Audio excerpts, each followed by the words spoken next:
wabarakatuh. Perkenalkan, nama saya Margaret Manistu dari kelas SSN 01.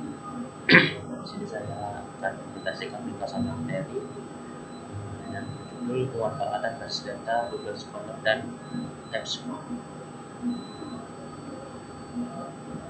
Agenda di sini topik utama dalam presentasi adalah apa itu Google Scholar, manfaat Google Scholar, cara mengakses menggunakan Google Scholar, kemudian apa itu EBSCO, kemudian kelebihan dan kekurangan Google Scholar dan EBSCO.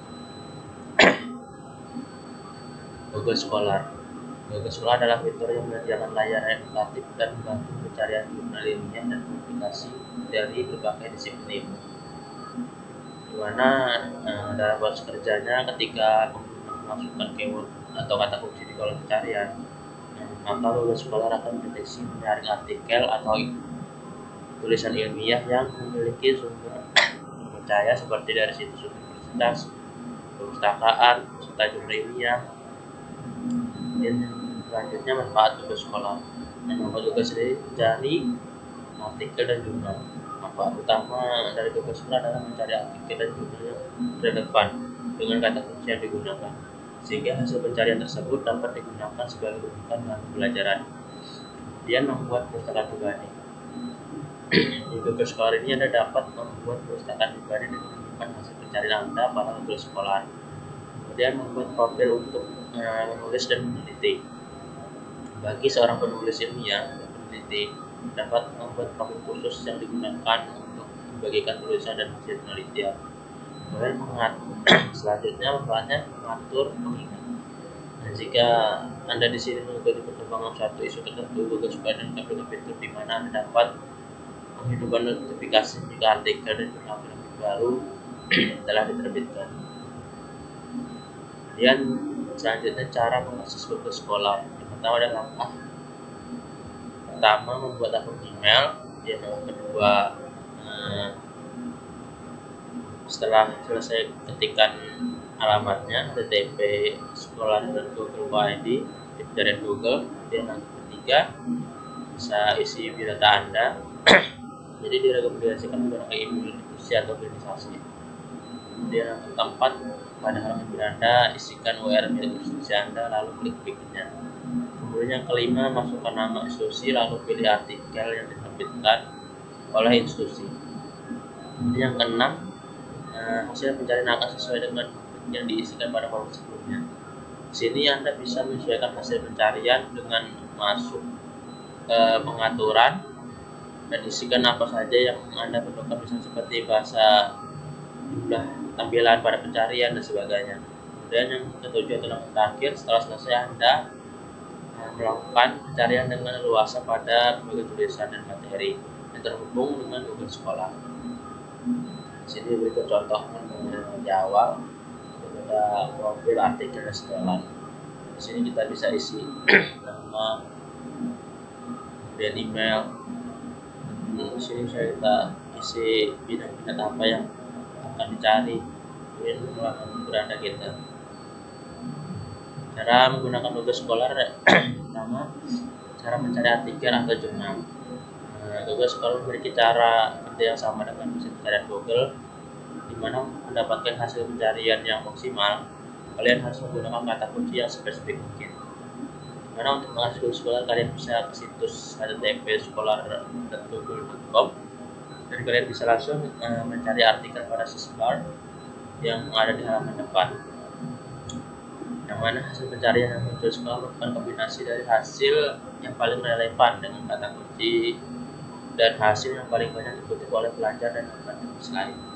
Kemudian jika hasil pencarian kurang memuaskan, kalian bisa mencari jurnal menggunakan advanced search yang memungkinkan hasil pencarian yang lebih spesifik, di mana opsi ini bisa kalian pilih di bar halaman utama. Kemudian menggunakan Google Scholar. Nah, di sini Google Scholar bisa dibuat untuk perpustakaan pribadi, di mana saat menjelajahi hasil pencarian, kalian bisa menemukan artikel yang diinginkan ke perpustakaan pribadi.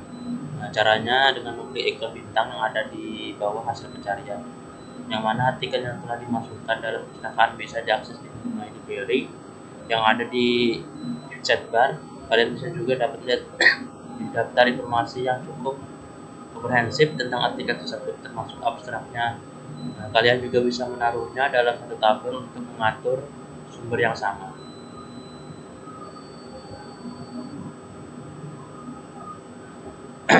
Kita bisa lihat di sini, klik bersalah, kemudian selanjutnya diarahkan ke menu sebagai bersalah masing-masing. Nah, di sini bintang, dan di sini ada digital library sebagai contoh ya, dan digital library Semaryani. Ini selanjutnya panah biru dengan centang jadikan saya secara utuh.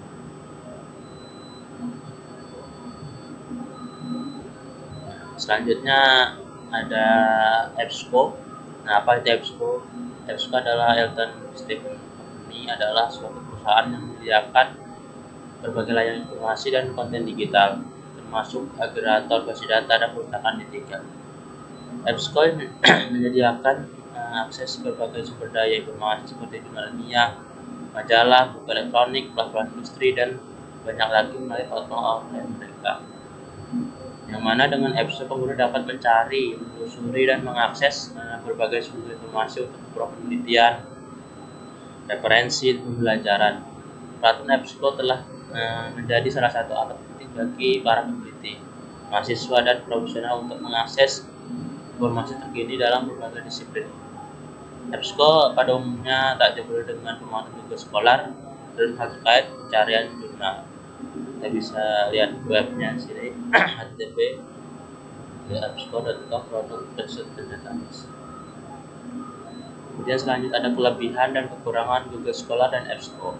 Nah, dari sisi Google Scholar dulu, kelebihannya aksesibilitasnya gratis dan siapa saja dengan koneksi internet. Kemudian selanjutnya cakupan yang luas, yang mana Google Scholar mencakup berbagai jenis publikasi ilmiah, termasuk jurnal, artikel, tesis, buku, dan lainnya. Kemudian pencarian yang akurat. Algoritma pencarian yang kuat memungkinkan pengguna untuk menemukan publikasi yang relevan dengan cepat. Kemudian selanjutnya integrasi dengan Google. Nah, di sini dapat diintegrasi dengan layanan Google lainnya seperti Google Drive dan Google Classroom.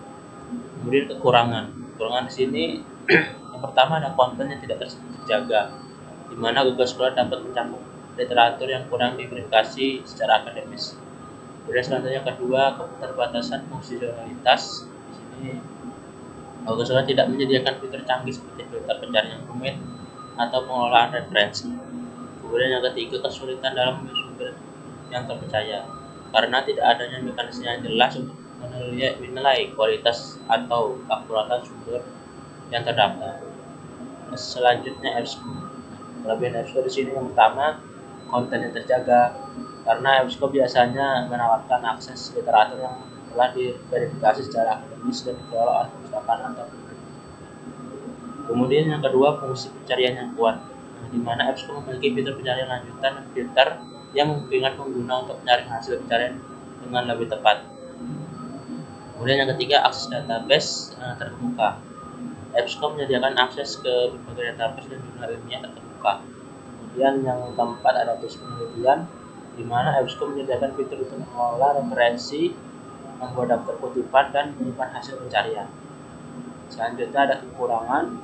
Yang pertama, akses terbatas, karena sebagian besar layanan EBSCO menggunakan langganan atau akses institusi. Kemudian yang kedua, keterbatasan cakupan, di mana meskipun EBSCO menawarkan akses ke banyak sumber daya, cakupan mungkin tidak sebanyak Google Scholar. Kemudian yang ketiga, terakhir, tidak gratis, karena di EBSCO banyak fitur yang diakses pada platform memerlukan biaya atau berlangganan. Demikian presentasi dari saya. Jika ada kesalahan kata mohon dimaklumi. Assalamualaikum warahmatullahi wabarakatuh.